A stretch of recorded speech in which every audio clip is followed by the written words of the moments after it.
15 February रविवार mean Sankranti दिन तुलसी गछ मूलरे पोति दियंतु एई गोटिए जिनिस। आपणकर धनजनित समस्या केबे हेले भी देखादेब नाही। जो माने ऋण करजरे बुड़ी जाइछंती सेमानंकर ऋण करज 1 मास मध्यरे सुझीजीव। ता सहित माँ लक्ष्मींकर स्थिरवास सेमानंक घरे सदासर्वदा हेब एवं सेमानंक जीवन को धन आसीबार मार्ग खोलीजीव। जो माने चाकरी क्षेत्र रे प्रयास करुथिले सेमानंक तांका मन मुताबक चाकरी प्राप्त होइजिव। नमस्कार दर्शक बंधु, आज क्षुद्र भिडियो रे आपण मानक स्वागत। दर्शक बंधु, मीन संक्रांति एवं एकादशी आपण मानक अनेक अनेक शुभेच्छा एवं अभिनंदन। दर्शक बंधु, आपणक उपरे एवं आपणक परिवार उपरे माँ लक्ष्मी एवं नारायणक आशीर्वाद सदासर्वदा वर्षा हेउ। जदि कौनसी व्यक्ति 15 फेब्रुआरी मीन संक्रांति दिन तुलसी गछ मूलरे से गोटिए जिनिसटी को पोति देउछंती तेबे तांका भाग्यर उन्नति को केही मध्य रोकी पारिबे नाही एवं माँ लक्ष्मींकर आशीर्वाद से परिवार उपरे सदासर्वदा रहिबो। दर्शक बंधु, मु आपण मानक भिडियोर आगरे बताइबी जे केवल काहींकी तुलसी गछ मूलरे संक्रांति दिन से गोटिए जिनिसटी को पोतिबार नियम रहिछि।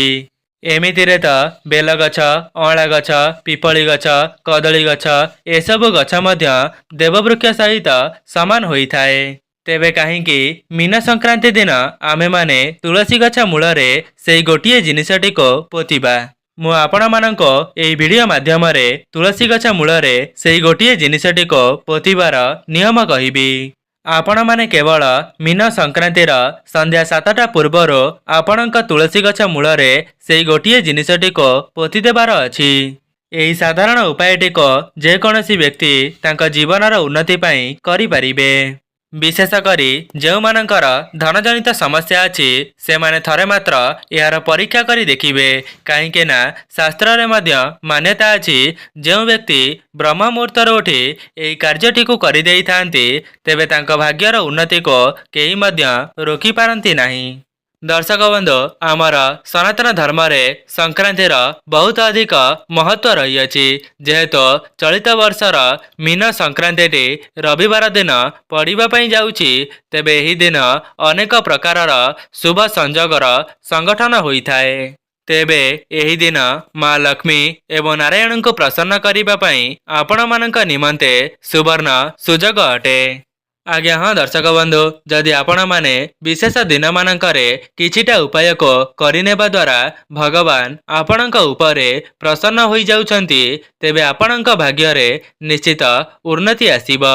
जदि आपणक द्वारा संभव हेउछि तेबे मीन संक्रांति किंबा एकादशी दिन कौनसी गरीब गुरुबा किंबा दुखी दरिद्र लोक माननको किछि खाद्य खाइबा पई दियंतो, नचेत आपणक सक्षम अनुसारे सेमाननको किछि साहाय्य करंतो एवं मीन संक्रांतिर संध्या 7टा पूर्वरो आपणक तुलसी गछ मूलरे सेई गोटिए जिनिसटी को पोति दियंतो। देखिबे आपण माने ए उपायटी को करिनेबा द्वारा खूब कम समय मध्यरे आपणक जीवनर समस्त दुख दारिद्रता कम होई जिवो। सेथिपाई जो माने भी एही भिडियोटी को देखुचंती आपण माने शेष पर्यंत भिडियोटी को निश्चय देखंतो। भिडियोर आगरे मु आपण माननको सेई गोटिए जिनिस विषय रे बताइबा पई जाउछि। सेथिपाई आपणकर फायदा निमंते भिडियोटी को शेष पर्यंत निश्चय देखंतो एवं ए उपाय को करिनेबा द्वारा आपण माने धन धान्य रे परिपूर्ण होई जिवे।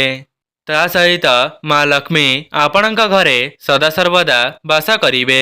दर्शक बंधु, जदि आपण माने ए पर्यंत भिडियोटी को लाइक करि नाहंती भिडियोटी को लाइक करी कमेंट बॉक्स रे जय माँ लक्ष्मी जय जगन्नाथ अवश्य लिखि दियंतो एवं चैनलटी रे नुआ थिले चैनलटी को सब्सक्राइब करि दियंतो। दर्शक बंधु, मनुष्य जीवन रे कर्म जेतिकी आवश्यक होई थाए धर्म मध्य सेतिकी आवश्यक होई थाए। व्यस्त बहुल जीवन मध्य रे समस्ते तो कर्म करिथांती किंतु धर्म करिबा पई सेमानंक पाखरे समय न थाए। जदि आमे किछि पुण्य करिबा नाही तेबे कर्मर फल मध्य आमको मिलि पारिबो नाही। दर्शक बंधु आपणक उपरे भगवानंकर आशीर्वाद रहिबा बहुत आवश्यक अटे। ଯେଉଁ ବ୍ୟକ୍ତିଙ୍କ ଉପରେ ଭଗବାନଙ୍କର ଆଶୀର୍ବାଦ ରହିଯାଇଥାଏ ସେହି ବ୍ୟକ୍ତି ତା ଜୀବନରେ ବହୁତ ଉନ୍ନତି କରିବା ସହିତ ତା ପରିବାରଟିକୁ ଧନଧାନ୍ୟରେ ପରିପୂର୍ଣ୍ଣ କରିଦିଏ। ତେବେ ଆସନ୍ତୁ ଜାଣିବା ମୀନ ସଂକ୍ରାନ୍ତି ଦିନ ତୁଳସୀ ଗଛ ମୂଳରେ ଏମିତି କେଉଁ ଜିନିଷକୁ ପୋତିବା ଦ୍ୱାରା ଆପଣମାନେ ଧନଧାନ୍ୟରେ ପରିପୂର୍ଣ୍ଣ ହୋଇଯିବେ, ଯାହାଦ୍ୱାରା ଆପଣଙ୍କର ସମସ୍ତ ଋଣ କରଜ ଏବଂ ଧନଜନିତ ସମସ୍ୟା 1 ମାସ ମଧ୍ୟରେ ଦୂର ହୋଇଯିବ। ଦର୍ଶକ ବନ୍ଧୁ, ଯେମିତିକି ଆପଣମାନେ ଜାଣିଛନ୍ତି ଆମର ସନାତନ ଧର୍ମରେ ସଂକ୍ରାନ୍ତିର ବହୁତ ଅଧିକ ମହତ୍ତ୍ୱ ରହିଥାଏ। ଯେହେତୁ ଚଳିତ ବର୍ଷର ଶେଷ ମୀନ ସଂକ୍ରାନ୍ତିଟି ରବିବାର ଦିନ ପଡ଼ିବା ପାଇଁ ଯାଉଛି, ତେବେ ଏହା ଆପଣମାନଙ୍କ ନିମନ୍ତେ ସୁବର୍ଣ୍ଣ ସୁଯୋଗ ଅଟେ। କାହିଁକି ନା ଯଦି ଆପଣମାନେ ଏହି ଦିନ ମା ଲକ୍ଷ୍ମୀଙ୍କୁ ପ୍ରସନ୍ନ କରାଇଦେବେ, ତେବେ ମା ଲକ୍ଷ୍ମୀ ଆପଣଙ୍କ ଘରେ ସ୍ଥିର ଭାବରେ ବାସ କରିବେ। ଦର୍ଶକ ବନ୍ଧୁ, ଯଦି ଆପଣମାନେ କୌଣସି ନୂତନ କାର୍ଯ୍ୟଟିକୁ କରିବା ପାଇଁ ମନସ୍ଥ କରିଥିଲେ, ତେବେ ସଂକ୍ରାନ୍ତି ପରଠାରୁ ସେହି କାର୍ଯ୍ୟଟିକୁ କରିବା ଆରମ୍ଭ କରିଦିଅନ୍ତୁ। କାହିଁକି ନା ଏପରି ବିରଳ ମହାସଂଯୋଗ ବହୁତ ବର୍ଷ ପରେ ଥରେ ଆସିଅଛି। ଦର୍ଶକ ବନ୍ଧୁ, ମୀନ ସଂକ୍ରାନ୍ତି ପରଠାରୁ ଆପଣଙ୍କର ଭାଗ୍ୟରେ ବହୁତ ବଡ଼ ପରିବର୍ତ୍ତନ ଆସିବ ଏବଂ ଆମର ଶାସ୍ତ୍ରୀୟ ମାନ୍ୟତା ଅନୁସାରେ ଚଳିତ ବର୍ଷର ମୀନ ସଂକ୍ରାନ୍ତିଟି ଖାସ୍ ଏବଂ ଗୁରୁତ୍ୱପୂର୍ଣ୍ଣ ହେବାକୁ ଯାଉଅଛି। ସେଥିପାଇଁ ଆପଣମାନେ ଯେଉଁ ବି କାର୍ଯ୍ୟକୁ ସଂକ୍ରାନ୍ତି ଠାରୁ ଆରମ୍ଭ କରିବେ, ସେଥିରେ ଆପଣଙ୍କୁ ଶୁଭାଶୁଭ ଫଳ ଦେଖିବା ପାଇଁ ମିଳିବ। ତା ସହିତ ଆପଣଙ୍କ ଜୀବନକୁ ଧନ ଆସିବାର ମାର୍ଗ ଖୋଲିଯିବ ଏବଂ ଆପଣମାନେ ମା ଲକ୍ଷ୍ମୀ ଏବଂ ନାରାୟଣଙ୍କ ଆଶୀର୍ବାଦକୁ ଏକା ସାଥିରେ ପ୍ରାପ୍ତ କରିପାରିବେ। ଦର୍ଶକ ବନ୍ଧୁ, କ'ଣ ଆପଣମାନେ ଜାଣିଛନ୍ତି ମା ଲକ୍ଷ୍ମୀ ଆପଣଙ୍କ ଘରର କେଉଁ ଜାଗାରେ ବାସ କରିଥାନ୍ତି?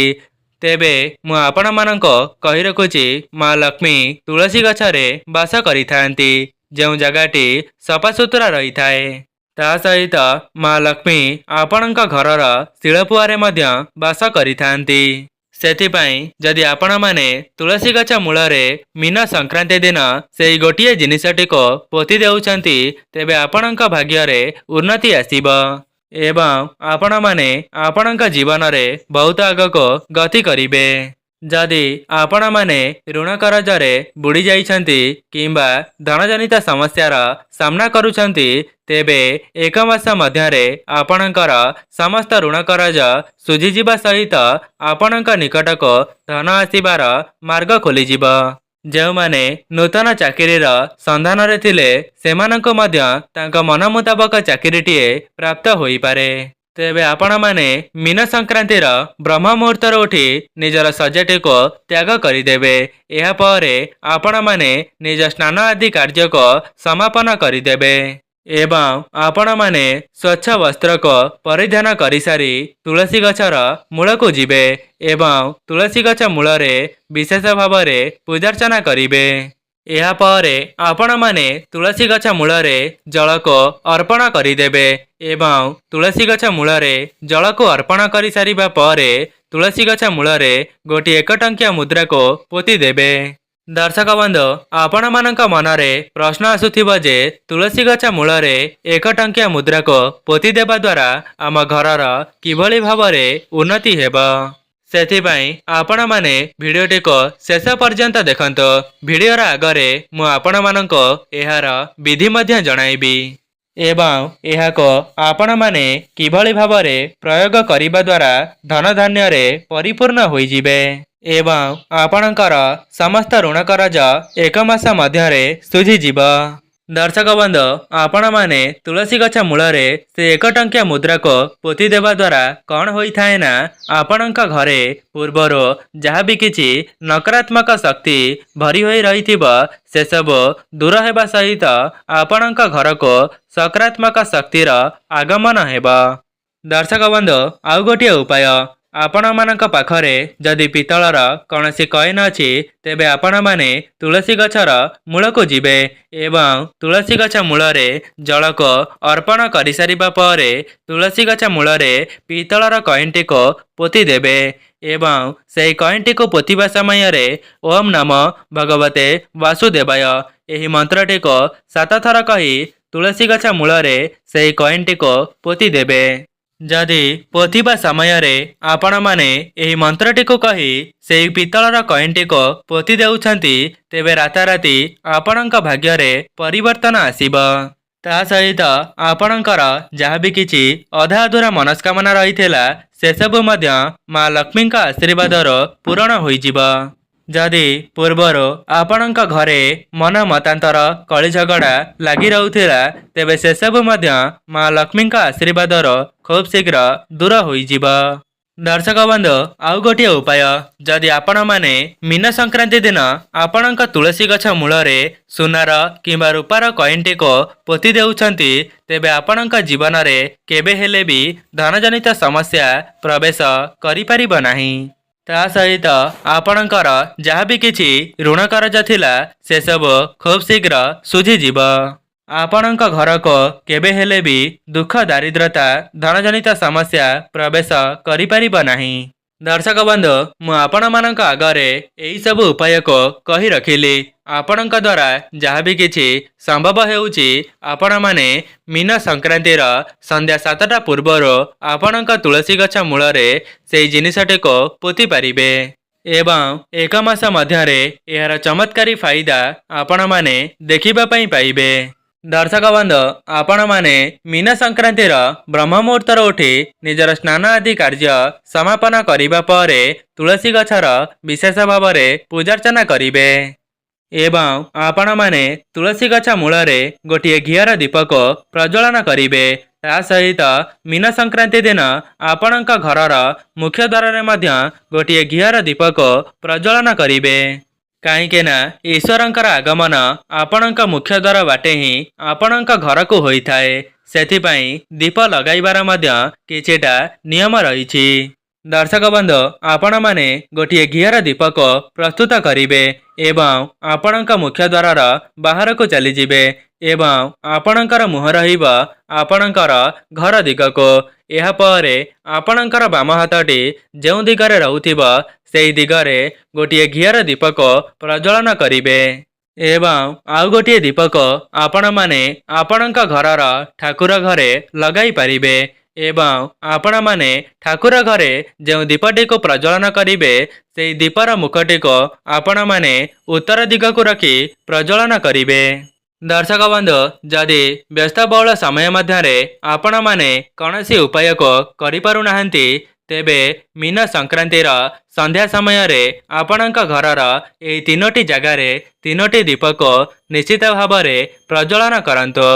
दर्शक बंधु मु आशा करी आपण मानक आगरे जो सब उपाय को कही रखिली आपण माने धनजनित समस्यार मुक्ति पाइबा पई मीन संक्रांति दिन यही सब उपाय को थरे मात्र परीक्षा करी देखिबे जहाद्वारा आपणक उपरे एवं आपणक परिवार उपरे माँ लक्ष्मी एवं नारायणक आशीर्वाद बनी रहिबो।